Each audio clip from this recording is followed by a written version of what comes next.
Irmãos queridos, abramos as nossas Bíblias no livro do profeta Isaías, no capítulo de número 5. Mantenhamos então as nossas Bíblias abertas. O reverendo Evandro me pediu para que eu cantasse. Há muitos anos é que eu não canto. Eu cantei já há algum tempo atrás, mas há tempo que eu não tenho cantado. Então vamos cantar. O nosso pianista que vai me perseguir.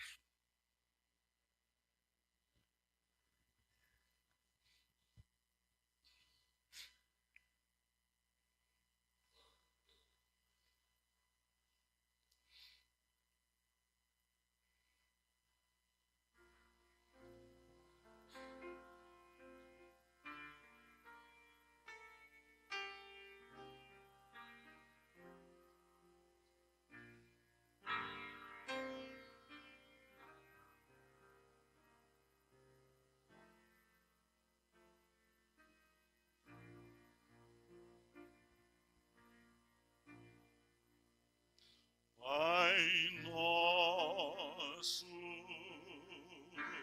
que estás nos céus, santificado seja o teu nome. Teu reino venha, tua vontade seja feita na terra e como nos céus. O pão nosso de cada dia e perdoa as nossas dívidas, assim como nós aos devedores.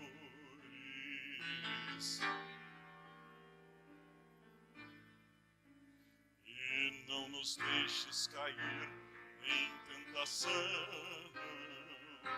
mas livra-nos do mal, pois teu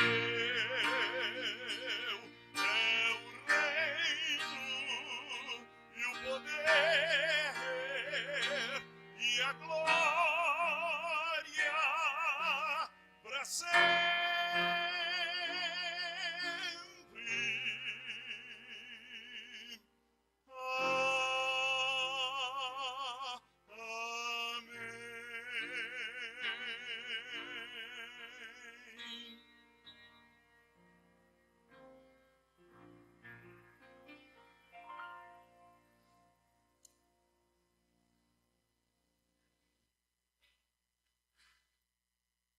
Capítulo de número 5 do livro do profeta Isaías. Eu leio depois, quero dizer uma palavra de gratidão à igreja, os primeiros versículos até o versículo de número 7. Agora cantarei ao meu amado o cântico do meu amado, a respeito da sua vinha. O meu amado teve uma vinha num outeiro fertilíssimo, sachou-a, limpou-a das pedras e a plantou de vides escolhidas. Edificou no meio dela uma torre e também abriu um lagar. Ele esperava que desse uvas boas, mas deu uvas bravas. Agora, pois, ó moradores de Jerusalém e homens de Judá, julgai-vos, peço, entre mim e a minha vinha. Que mais se podia fazer ainda à minha vinha que eu não lhe tenha feito? E como esperando eu que desse uvas boas, veio a produzir uvas bravas. Agora, pois, vos farei saber o que pretendo fazer à minha vinha. tirarei a sua sebe, para que a vinha sirva de pasto. Derribarei o seu muro, para que seja pisada. Torná-la-ei em deserto, não será podada, nem sachada, mas crescerão nela espinheiros e abrolhos. Às nuvens darei ordem, que não derramem chuva sobre ela, porque a vinha do Senhor dos Exércitos é a casa de Israel, e os homens de Judá são a planta dileta do Senhor.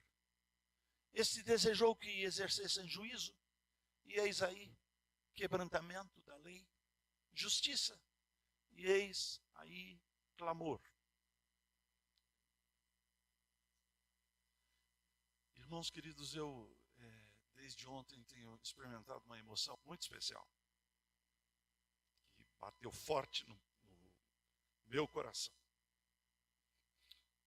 Eu saí daqui, como disse o pastor, em 1974. Saí para ir para os Estados Unidos para fazer o meu curso de mestrado. Nunca mais voltei aqui a São Caetano, cerca de 40 e tantos anos.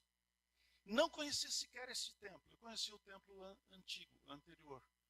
Aqui existia uma casa, morava aqui nesta casa o seu Durval. Me lembro da guarda do templo, do seu Aldo Milano, que fazia a gente vestir um uniforme, muito cafona o uniforme, com meia branca. O seu Aldo era o nosso comandante em chefe da guarda do templo. Passei nesses anos que o papai foi pastor desta igreja, momentos muito felizes, mas também momentos muito confrontadores. Um dia cheguei para meu pai e disse: papai, eu não vou mais à igreja. Meu pai olhou para mim e falou assim: enquanto você estiver sobre a minha tutela, você vai. Graças a Deus pelo... Chega para lá do papai. Hoje está conosco o meu irmão, o Paulo Rubem, que também fez muitas estripulias aqui nesta igreja. Os nossos irmãos, a Lucila, eu, Paulo Rubem, Hamilton, Priscila e Marila. Uma mãe sempre muito cuidadosa conosco. Portanto, meus irmãos, me lembro como se fosse hoje, a caravana que desceu do centro da cidade até aqui, do lado de lá da rua, e começamos ali a Igreja Presbiteriana de São Caetano do Sul, no bairro Fundação. Era um tempo difícil, era um tempo de divisão de uma igreja. Mas Deus, na sua infinita misericórdia, fez com que, a partir desta igreja, a Igreja Presbiteriana de São Caetano do Sul, outras igrejas fossem plantadas. A Igreja da Vila Paula, a Igreja da Vila Gerte, a Igreja de Rude Ramos, a Igreja de Diadema, e eu tenho a impressão de que outras que eu nem me lembro. Trabalho desta igreja preciosa, que eu sempre guardei no meu coração. Nesses anos todos, cerca de 40 e tantos anos, eu não tive o privilégio de voltar aqui. Mas o convite que me foi feito pelo Conselho da Igreja, através do reverendo Márcio, me trouxe uma alegria. Reverendo, o senhor não pode imaginar a alegria que trouxe ao meu coração. Fui hospedado na casa de pessoas muito amadas, que me trataram tanta nobreza. A casa dos Pavarines. Agradeço muito a vocês dois, queridos, que vou guardar no meu coração. Que casa gostosa. Que forma tão aconchegante de me tratar. Foi muito bom. Portanto, irmãos, as emoções muito fortes que invadem o meu coração, a minha mente, a minha alma, por poder estar junto com os irmãos aqui, celebrando o 57º aniversário desta igreja. Linda igreja. Graças a Deus. Minha igreja. Daqui eu saí para o seminário. Nesta igreja eu fiz a minha pública profissão de fé. Nesta igreja eu fui ordenado ao pastorado em 1974, no final do ano de 1974. Portanto, evidentemente, só posso ter laços de profundo amor, de carinho e reencontrar com pessoas muito amadas. Eu vi algumas pessoas assim, conheço. É claro que o cabelo está branco agora, mas eu conheci muitos rostos, pessoas amadas da minha infância. Tem sido um tempo muito feliz na minha vida. Bem, irmãos, está diante de nós o capítulo de número 5. É um cântico. Mas este cântico não é um cântico alegre. É um cântico fúnebre. É um cântico de luto. É um requiem. Este é um cântico que Deus o Pai canta a Deus o seu Filho. E a motivação deste cântico é por causa de uma vinha que foi plantada num outeiro fertilíssimo. Escolheu-se as melhores mudas para a plantação desta vinha. Sachou-se a terra, removeu-se a terra, tirou as pedras, fez um lagar, de tal forma que as raposinhas não entrassem na vinha e comessem os frutos em flor. Construiu-se uma torre para que o dono da vinha, então, tivesse a oportunidade de olhar de cima para protegê-la, amada a vinha. Esperou que dessem uvas boas. Qual o quê? Deu uvas amargas que não serviam nem para vinagre. E de repente nos assusta o fato de que esta ilustração, esta analogia é colocada aqui para descrever a casa de Israel. O povo de Judá, o povo de Deus, que é ao mesmo tempo uma igreja e ao mesmo tempo uma nação. A partir daí, os versículos subsequentes, maldição. Em cumprimento àquilo que o Senhor está dizendo, que haverá de tirar a sebe, haverá de tirar a cerca, para que a vinha sirva de pasto. Não vai mais sachá-la. Não vai mais podá-la. Não permitirá que a chuva caia sobre ela. Vai servir de pasto. E aí então, dos versos de número 8 em diante, encontramos os negritos. E é interessante, todos os negritos uma maldição. A primeira maldição: ai dos que ajuntam casa a casa, reúnem campo a campo, até que não haja mais lugar, e ficam como únicos moradores no meio da terra. Pecado do senso do materialismo. Imaginar que se pode, então, suplantar a Deus através de coisas materiais. Materialismo desenfreado, casa a casa, terra a terra. Deus maldiz esta atitude, versículo de número 11. Ai, maldição, maldição dos que se levantam pela manhã e seguem a bebedice e continuam até alta noite, até que o vinho os esquente, liras e harpas, tamboris e flautas e vinho há nos seus banquetes, porém não consideram os feitos do Senhor, nem olham para as suas obras, para as obras das suas mãos. A busca desenfreada pelo prazer Versículo de número 18. Ai dos que puxam para si a iniquidade com cordas de injustiça e o pecado como com tirantes de carro. Em outras palavras, não somente cometem pecado contra Deus, mas os expõem orgulhosamente. Afrontam a Deus publicamente. E o versículo seguinte me assusta, meus irmãos, porque diz assim: e dizem, apresse-se Deus, leve a cabo a sua obra para que a vejamos. Aproxime-se, manifeste-se o conselho do Santo de Israel para que o conhecemos. Em outras palavras, se tu não estás contente, venha, põe a mão em nós o desafiamos. Há 10 anos atrás, irmãos queridos, aconteceu a primeira passeata gay aqui na cidade de São Paulo. Não havia mais do que 100 pessoas na primeira passeata.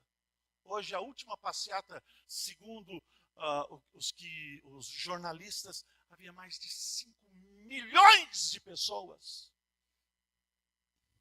Escarnecendo dos símbolos sagrados, escarnecendo de Deus, vestindo-se de crucifixos, como que dizendo: ó Deus, se não estás contente, venha! Nós o desafiamos. O versículo de número 20. Ai dos que ao mal chamam bem, e ao bem mal, que fazem da escuridade luz e da luz escuridade, põem o amargo por doce e o doce por amargo. Em outras palavras, uma inversão completa de valores. Dizem que o bem não é bom, não é o bem, é o mal. O amargo é doce e o doce é amargo. Irmãos, parece que nós estamos com o Jornal Nacional ligado diante de nós. Aqui é uma descrição do que está acontecendo nos nossos dias, em nossa terra brasileira. Ousou-se recentemente, numa atitude totalmente antipatriota, queimar a bandeira brasileira. Ai dos que são sábios, versículo 21. Ele está sentado sobre um sublime trono. Então não nos resta, meus irmãos, outra alternativa, senão nos curvarmos diante do rei e beijarmos o seu filho. Temos a ideia, na verdade, nós precisamos, meus irmãos, começar a compreender algumas coisas espirituais em relação a este ajuntamento que nós estamos tendo na noite deste dia. Nós temos uma ideia, assim, de que a gente pode entrar pachorrentamente, à vontade, aqui é o meu lugar. Mas o texto diz assim: as abas, a orla das suas vestes enchem o templo. O que o profeta Isaías está dizendo é que não há espaço para nós. Se porventura adentramos a este templo, é por mera compaixão. Não temos absolutamente lugar neste lugar. É pura misericórdia de Deus que nos ajuntamos aqui. Estamos sendo agraciados de bondade. Não há lugar para nós, meus irmãos. Porque Deus enche esse espaço. Este é um espaço de adoração e é próprio para os querubins. Veja só, ele diz assim: serafins estavam por cima dele Cada um tinha 6 asas, com 2 cobriu o rosto, com 2 cobriu os seus pés, e com 2 voavam e clamavam uns para os outros, dizendo: Santo, Santo, Santo, é o Senhor dos exércitos, toda a terra está cheia da sua glória. Os serafins estão lá, os seres angelicais.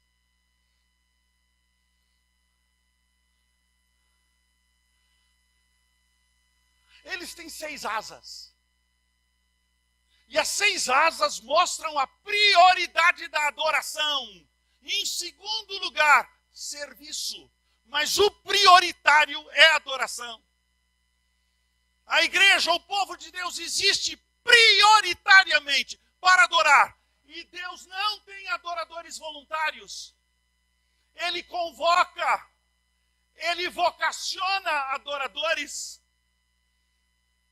E ele dá, então, todas as condições a estes adoradores.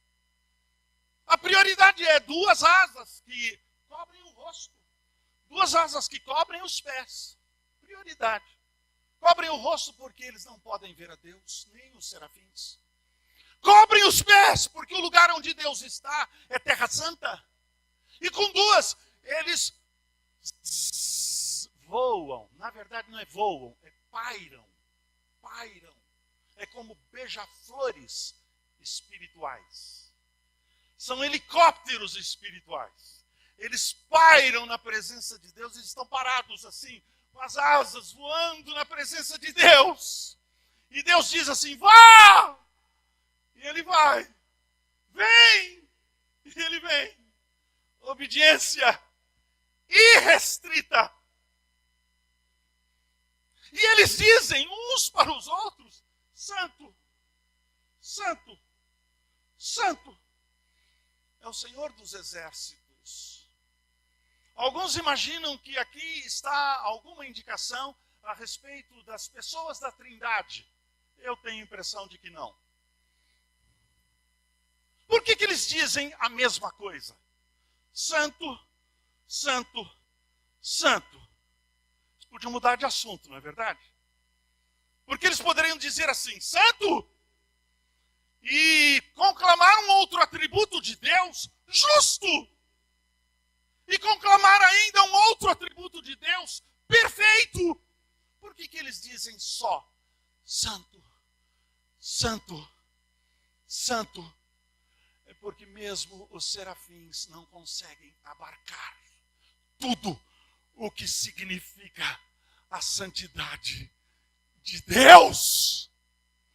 Deus é mais santo do que todas as nossas definições. Estamos diante do Santíssimo.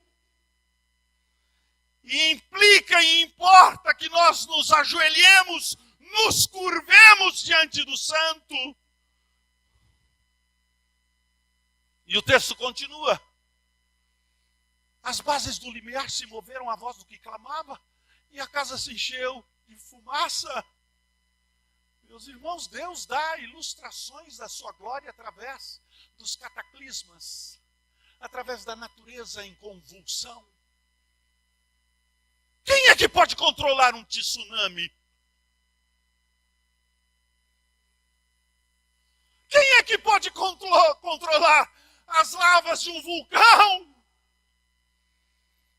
Há algum cientista que já descobriu um guarda-chuva de alumínio para se proteger das lavas de um vulcão? Meus irmãos, Deus não pode ser controlado. Deus não pode ser colocado no nosso bolso como se fosse um pé de coelho. Nem as nossas orações controlam a Deus. Não estabelecemos uma agenda da igreja para que Deus a aprove. Deus tem a sua própria agenda. Ninguém controla Deus. Ninguém controla Deus. A sua vontade é inexorável.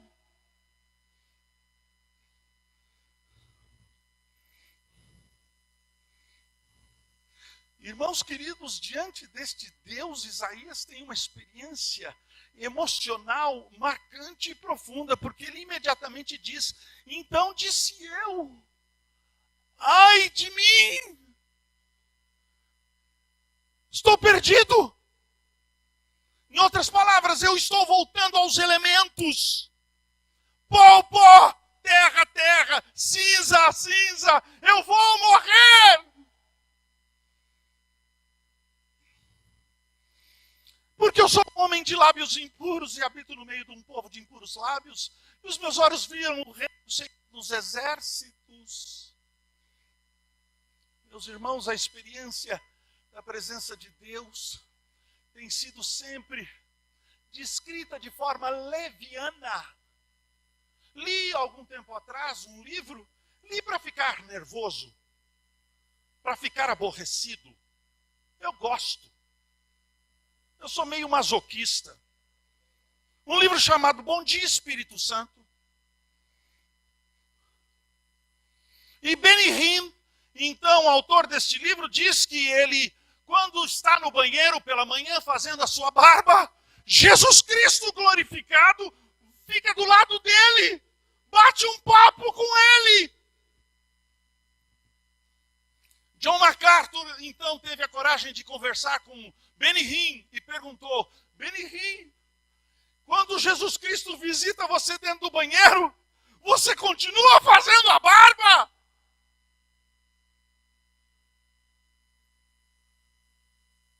A experiência dos profetas foi outra.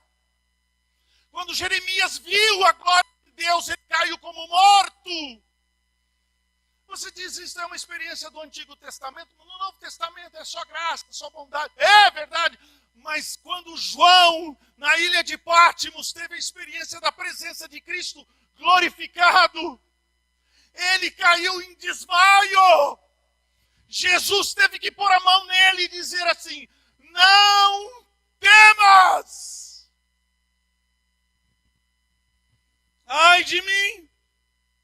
Meus irmãos, a experiência da presença de Deus nos revela quem somos, a nossa pecaminosidade, a nossa miséria, a nossa dor, a nossa desventura. Então, um dos serafins voou para mim, trazendo na mão uma brasa viva que tirara do altar com uma tenaça. Com a brasa tocou a minha boca e disse: eis que ela tocou os teus lábios, a tua iniquidade foi tirada e perdoado o teu pecado. Meus irmãos, há algo aqui simplesmente aterrador. Um dos serafins pega com uma tenaz, uma longa tenaz. Ele pega com a tenaz porque ele não pode se aproximar das brasas vivas, do fogo consumidor da ira de Deus. E ele pega com uma tenaz, essa brasa viva. Ele pega, então, se aproxima de Isaías. E então ele põe na boca de Isaías. O culto, meus irmãos, não é só exultação. O culto também é dor. O culto também é tristeza. O culto também é confissão. Dói confessar. Dói reconhecermos quem nós somos. A nossa desgraça. O que o pecado causou em nós.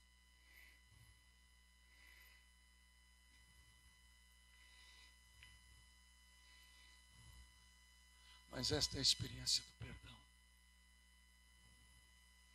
A experiência do perdão, meus irmãos, como eu tenho dito tanto ontem como hoje pela manhã, é uma experiência que foi colocada fora de nós. Nós fomos perdoados não propriamente porque fizemos alguma coisa, porque acrescentamos alguma coisa, porque fizemos algo para agradar a Deus. Jamais, jamais. O perdão que Deus nos concede é porque, na verdade, de uma forma misteriosa, profunda, insondável, Ele fez punir o meu pecado e o seu pecado em um outro alguém. Ele não puniu em você. Ele puniu em um outro alguém, sabe por quê? porque Deus preserva a consistência do seu caráter. Todo pecado haverá de ser punido, mas graças a Deus, Deus na sua infinita misericórdia e graça fez punir o meu pecado e o seu pecado em um outro alguém. É por isso que o apóstolo Paulo, escrevendo a sua carta aos Romanos, no capítulo de número 8, ele nos afirma: se Deus é por nós, quem será contra nós? Ele não poupou o seu próprio filho. Quem intentará, você percebe aqui nós estamos diante de um tribunal. Quem intentará acusação contra os eleitos de Deus? Na verdade, meus irmãos, se não há o libelo acusatório, não há necessidade de prosseguir. Mas o apóstolo Paulo, ele é, na verdade, um pastor amantíssimo e ele quer nos dar garantias cabais. Não há sequer acusação. E nós temos, na verdade, acusações contra nós o tempo todo, não é mesmo? A sua consciência lhe acusa. A lei de Deus lhe acusa. Satanás é o grande acusador. E preste bem atenção, Satanás não é tolo. Ele é diabólico, mas não é tolo. Ele, quando acusa você diante de Deus, ele tem bases sólidas para acusá-lo. Mas, meus irmãos, nada, absolutamente nada pode nos separar do amor de Deus, daquele amor que ele decidiu nos amar, levando às últimas consequências. Portanto, para nós, não há condenação. Chegarei diante do tribunal de Cristo, e Cristo terá, se porventura olhar para mim e para você, motivos para condená-lo.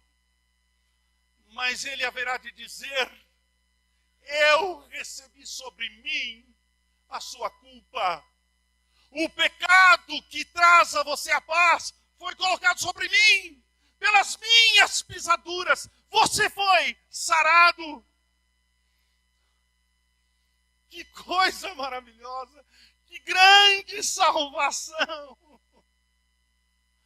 Ah, irmãos queridos, estamos diante de uma visão majestática da glória de Deus, como Deus é glorioso. Os anjos estão estupefatos, boquiabertos. Eles, na verdade, olham para esta salvação que foi planejada pelas pessoas da Trindade, planejada desde a fundação do mundo, antes da fundação do mundo. E eles ficam admirados e dizem: como Deus é sábio! Mantém-se impoluto e ao mesmo tempo justifica o injusto.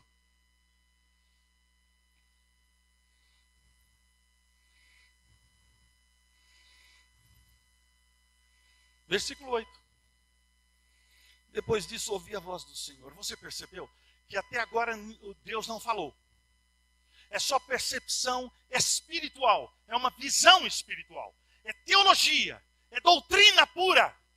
Mas agora Deus fala. Pela primeira vez Deus fala. Então, disse ele, depois disso ouvi a voz do Senhor que dizia: a quem enviarei? E quem há de ir por nós? Disse eu: eis-me aqui, envia-me a mim. Eu já tenho ouvido vários sermões a respeito desse texto. E a maioria dos pastores, dos intérpretes deste texto, diz assim, que, de repente, Isaías se aprumou, bateu continência e disse assim: eis-me aqui, envia-me a mim. Duvido. Isaías está aterrado, apoplético, ele está quase morto, ele não desmaiou ainda, mas está prestes a desmaiar. Ele olha para um lado e para o outro e percebe que ninguém dos seus o acompanha.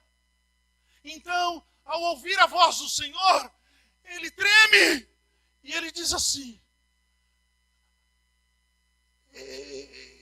eis-me aqui, envia-me a mim.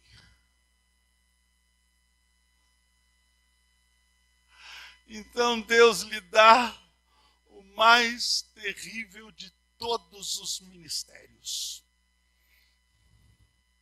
Nem o reverendo Márcio, nem o reverendo Evandro gostariam de ter esse ministério, nem eu. Porque o ministério é este. Vai e dize a este povo: ouvi, e não entendais. Vede, mas não percebais. Torna insensível o coração deste povo. Endurece-lhe os ouvidos e fecha-lhe os olhos, para que não venha ele a ver com os olhos, a ouvir com os ouvidos, a entender com o coração, e se converte e seja salvo. Então Isaías fica apavorado. Ele diz assim: até quando, Senhor? E ele respondeu: até que sejam desoladas as cidades e fiquem sem habitantes, as casas fiquem sem moradores e a terra seja de todo assolada. E se afaste o Senhor dela os homens, e no meio da terra seja grande o desamparo, mas ficar a 10ª dela tornará a ser destruída. Irmãos, o que é isso? Não dá para entender. É porque Deus é soberano na salvação. A salvação pertence a Deus. Não há um salvo sequer que decidiu por si mesmo ser salvo. Esta bobagem de levanta a mão é porque os pastores se tornaram especialistas em manipulação de auditório. Vamos fazer a oração do arrependido. Eu falo e você repete. Então ele fala e você repete. É só você e Deus. É um problema entre você e Deus. Ninguém está vendo. É só você e Deus. Mas o passo seguinte é manipulador. Ele diz assim: se você fez esta oração secretamente no seu coração, levante a sua mão. Eu quero orar por você. Mentira.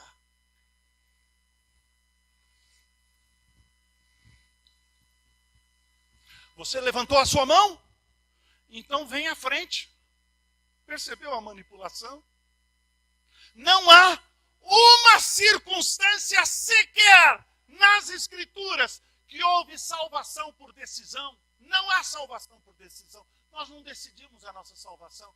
A nossa salvação não está nas nossas mãos. É um ato de Deus. Salvação vem de Deus.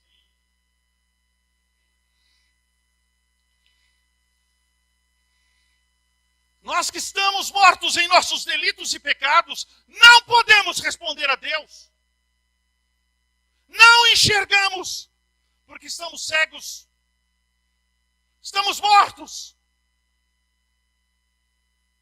Se Deus não tiver misericórdia, e Ele então não agir, você estará completamente perdido como sempre esteve.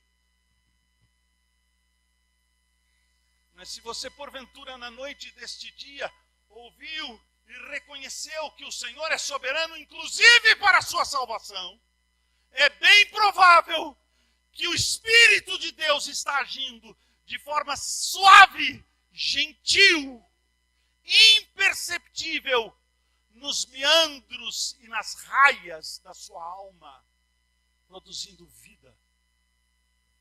Vida que você não tem.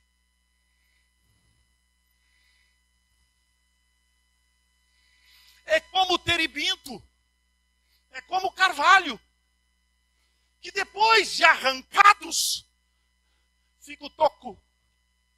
O toco é a santa semente, são os eleitos de Deus. E Deus haverá de fazer a sua obra. Ele não dará a você o direito de escolher, porque se porventura você tiver o direito de escolher ou rejeitar, você rejeitará. O pecado transtornou o nosso coração, deturpou a nossa mente. Nós preferimos, amamos as trevas, detestamos a luz.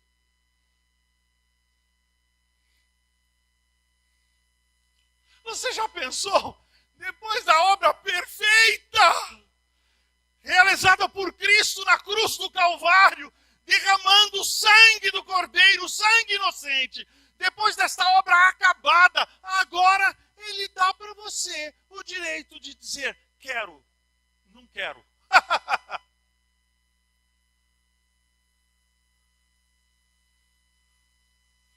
Esta obra é uma obra acabada. Ele não morreu por todos. Ele morreu por todos nesse sentido de que ele não morreu só pelos judeus, ele morreu pelos gregos, pelos bárbaros, pelos brasileiros, pelos norte-americanos. Há eleitos em todos os lugares. E os eleitos ouvirão a voz. E esta voz, então, haverá de ser impregnada no coração. E eles responderão. A obra da salvação é uma obra exclusiva de Deus. É por isso que o profeta Isaías disse a respeito de Jesus, que ele, Jesus, viu o penoso trabalho de sua alma e ficou satisfeito. Alguns anos atrás eu tive o privilégio de conversar pessoalmente com o neto de Hudson Taylor. Hudson Taylor foi o primeiro missionário das missões modernas. Deixou a Europa e foi para a China. Lá ele viveu como chinês. Ele se vestia como chinês. Deixou a barba crescer, aquela barbicha comprida assim. Ele parecia um chinês. Milhares de pessoas se converteram. Naqueles dias, logo depois, levantou-se Chiang Kai-shek, o primeiro-ministro da China. Chiang Kai-shek era presbiteriano. O progresso do evangelho na China, até que se levanta a fera, o homem de dentes podres, de hálito fedorento, provavelmente um dos homens mais maus, iníquos do mundo moderno, Mao Tse-tung, trazendo o comunismo, e com o comunismo, o marxismo, com as suas últimas consequências. Primeiro ato de Mao Tse-tung, expulsar todos os missionários, e eles foram expulsos do solo amarelo. Mandou matar todos os pastores chineses. Os líderes evangélicos foram mortos sem piedade. Nos dias de Mao Tse-tung, 70 milhões de pessoas foram mortas pela sua mão, fera que era. Imaginava-se que o evangelho tinha sido varrido do solo chinês, até que, poucos anos agora, entrou pela primeira vez o irmão André, levando Bíblias, porque havia um grupo de pessoas ali que queriam ler a Bíblia e não tinham a Bíblia em chinês. As notícias são que as universidades chinesas estão repletas de estudantes calvinistas.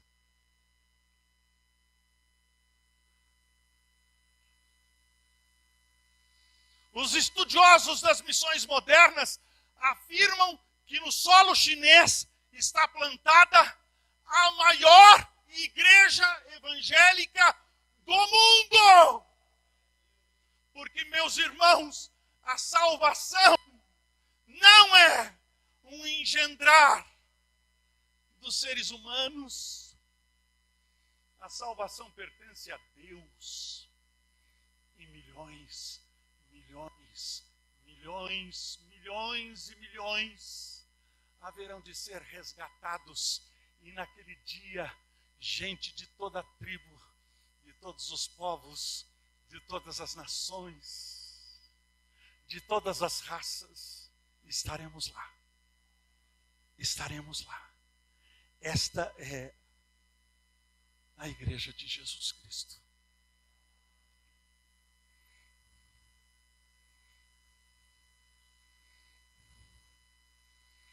Irmãos, estamos reunidos na noite deste dia para que Deus, na sua infinita misericórdia, fazendo abrir as cortinas, nos mostre a dimensão da sua glória. Este é um tempo, meus irmãos, de grandes oportunidades. Um casal, não era casal, 2 homossexuais que estavam vivendo juntos, começaram a frequentar a nossa igreja. E começaram a frequentar a nossa igreja porque ouviram falar que os presbiterianos eram muito assim afáveis aos homossexuais. Porque lá nos Estados Unidos a coisa está brava. Aí um deles veio ao meu gabinete querendo que realizasse o casamento deles. Mas, vai ser um negócio inusitado. Eu falei assim, você sabe uma coisa? Eu não posso. Por algumas razões. E a razão principal é porque a Bíblia diz que você está vivendo em pecado. E que você vai receber, conforme diz o apóstolo Paulo na carta aos Romanos, no capítulo de número 1, vai receber em si mesmo a merecida punição do seu erro. O homossexualismo é um pecado. Falando com ele, os olhos dele.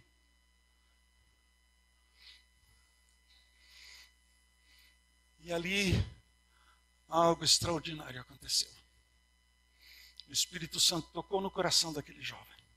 E imediatamente ele disse, pastor, eu entrei nesta vida porque eu fui abusado pelo meu pai.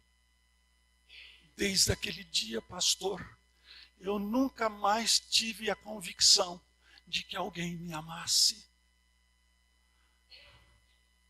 A partir deste instante, o meu coração está aberto e eu percebi, alguém me ama.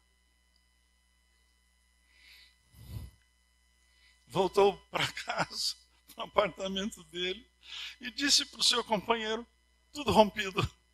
Não quero mais essa vida. O companheiro dele veio para o meu gabinete. E ainda bem que a minha secretária era forte. Porque ele queria me bater. Meus irmãos queridos, hoje eu tenho acompanhado a história de milhares de homossexuais que estão sendo alcançados pela graça do Senhor. E milhares ainda, quem sabe na noite deste dia, o Senhor agindo de uma forma tão suave no seu coração, está alcançando você. Você que estava morto até agora. E de repente os seus olhos começaram a se abrir. Salvação não é coisa sua. Salvação é coisa de Deus. Nenhum eleito se perderá. E eu creio firmemente que o aluguel desta propriedade do lado, a futura compra desta propriedade, é simplesmente para dizer, existem ainda milhares de eleitos em São Caetano do Sul.